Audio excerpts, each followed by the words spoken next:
Now, this has real negative consequences down the road. If your total compensation is $100 and 50% is allowances, and you put all the decades of service to qualify for the maximum pension of 2/3 of salary, you only retire on 33% of your compensation, or $33.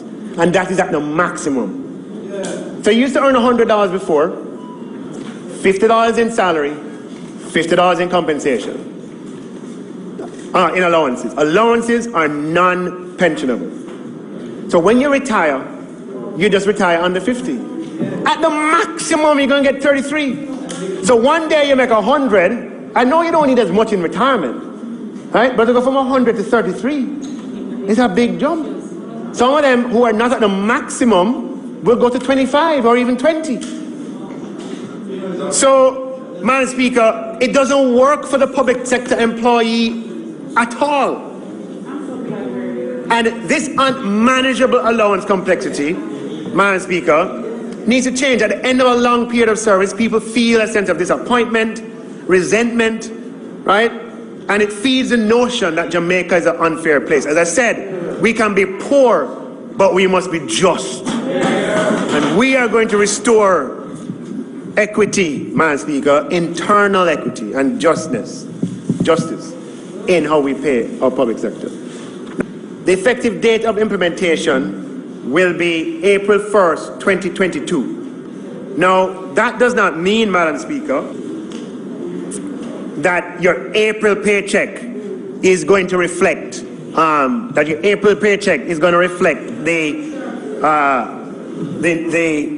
restructured compensation. First, we want to have the opportunity to continue our engagement with public sector unions and bargaining groups, and to provide more information and to fine-tune the system.